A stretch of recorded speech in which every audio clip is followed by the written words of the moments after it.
नमस्कार सर्वांना। तर बघा, ही आहे पातूरची भाजी। हिला गुणगुण्याची भाजी किंवा पाथरी सुद्धा म्हणतात। पावसाळ्यात स्पेशली येते आणि पावसाळ्यामध्ये पहिला पाऊस पडला की नंतर ही यायला सुरुवात होते। दलदलीच्या जागी किंवा नदी काठावर किंवा भाताच्या शेतात नैसर्गिकरित्या उगवणारी ही एक पौष्टिक व औषधी रानभाजी आहे आणि याचे भरपूर असे फायदे आहेत आपल्या शरीरासाठी। रोगप्रतिकार शक्ती वाढवते। पावसाळ्यात शरीराला आपल्या ऊर्जा आणि पोषण तत्वाची भरपूर गरज असते, त्यामुळे ही भाजी नक्की आपल्या आहारात तुम्ही घेण्याचा प्रयत्न करा। आता पहिल्यांदा आपण भाजी करू, त्यासोबतच त्याचे फायदे सुद्धा बघू। पहिल्यांदा याचे कोवळे कोवळे पानं तोडून घ्यायचे। थोडे कोवळे देठ असले तर तोडा, नाहीतर शेंडे शेंडे खुडून घ्यायचे। कोवळे नसले तर नाहीतर मग पानच घ्या, सर्वात उत्तम। आणि पानं तोडल्यानंतर त्याला स्वच्छ धुवून घ्या। जरी यावर फवारणी नसली, नैसर्गिकरित्या उगवत असली तरी सुद्धा याला 2 ते 3 पाण्याने चांगली स्वच्छ धुवून घ्यायची। माती भरपूर असते कधी कधी, आणि स्वच्छ धुतल्यानंतर पाणी निथळत ठेवलं। आता एका खलबत्त्यामध्ये 3 ते 4 लसणाच्या कळ्या, थोडं जिरं, मिरच्या घेतल्या 3 ते 4 आणि एक लाल सुकी मिरची घेतली। तुम्ही मिरचीचा अंदाज आपल्या भाजीनुसार घ्या, किती तुम्हाला तिखट आवडते, थोडी फिक्की आवडते त्यानुसार। ठेचा ठेचून घेतलेला आहे। आता एका कढईमध्ये तेल गरम करायला ठेवलं। तेल अगदी थोडंसं लागते, अर्धा बुटल्याच्या जवळपास। आणि इथे आता तेल गरम झालं की यामध्ये मोहरी टाकली।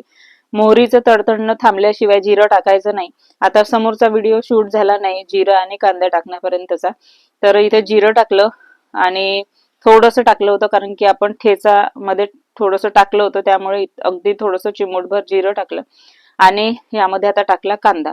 कांदा 2 घेतलेले आहे मी मीडियम साईजचे, ते चांगले परतून घेतले आणि नंतरच त्यामध्ये ठेचा टाकला जो आपण ठेचून घेतलेला होता। आणि आता हे सगळं परतून झालं चांगलं की यामध्ये थोडीशी हळद, अर्धा चम्मच, नंतर धनिया पावडर एखादी चम्मच किंवा अर्धा चम्मच आवडीनुसार, आणि चांगलं परतून झालं की यामध्ये टाकलेली भाजी। आता भाजीला तुम्ही थोडंसं कापून घेऊ शकता वाटलं तर, नाहीतर मग अशाच प्रकारे सुद्धा तुम्ही इथे टाकू शकता। आपण पानं तोडून घेतलेले आहे, त्यामुळे कापायची काही गरज नाही, आणि कोवळेच पानं घेत असतो या अशा भाज्यांचे। आता थोडंसं मीठ टाकलं। आता चवीनुसार नाही टाकलं, म्हणजे जी एवढी सारी भाजी दिसत आहे ना त्यानुसार मीठ टाकलेलं नाही, अगदी थोडंसं टाकलं, कारण की ही भाजी एवढी सारी दिसत असली तरी श्रिंक होते, कमी होते, त्यामुळे मिठाचा अंदाज नसेल लागत तुम्हाला तर अगदी भाजी शिजल्यानंतर शेवटी टाका। आता बघू शकता भाजी मध्ये मीठ सगळं टाकून घेतलं, चांगलं खोरून घ्यायचं आणि याला झाकण लावून वाफेवर मस्त शिजवायची। झाकण लावून शिजवलं त्याचं पाणी सुटते आणि त्याच पाण्यामध्ये पुन्हा 2 ते 3 मिनिटं चांगली शिजवून घ्यायची। भाजी आपली रेडी होते। आता याचे फायदे एवढे आहे, बाळंतिणीसाठी गुणकारी आहे। या पानांचा रस काढून त्यामध्ये थोडंसं शहद टाकून बाळंतिणीला जर दिलं तर दुधाचं प्रमाण वाढते। सुका खोकला असतो त्यावर हे उपयुक्त आहे। हे पशूंसाठी सुद्धा उपयुक्त असे पानं आहेत याचे, हे पातूरचे।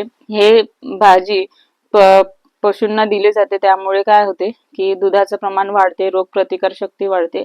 अशा प्रकारचे भरपूर असे फायदे आहेत या भाजीचे, आणि ही भाजी आपल्या शरीरासाठी चांगली आहे। आणि ही भाजी आता आपली रेडी झालेली आहे, तुम्ही बघू शकता एवढे सारे फायदे आहेत त्याचे, त्यामुळे नक्की करून बघा। आणि भाकरी सोबत पोळी सोबत सुद्धा छान लागते, नक्की एकदा ट्राय करा। आणि तुम्ही पण अशीच करता का किंवा वेगळी काही करता ते मला कमेंट मध्ये नक्की सांगा। व्हिडिओ आवडला तर लाईक करा, शेअर करा, आणि चॅनलवर नवीन असाल तर सबस्क्राईब करा।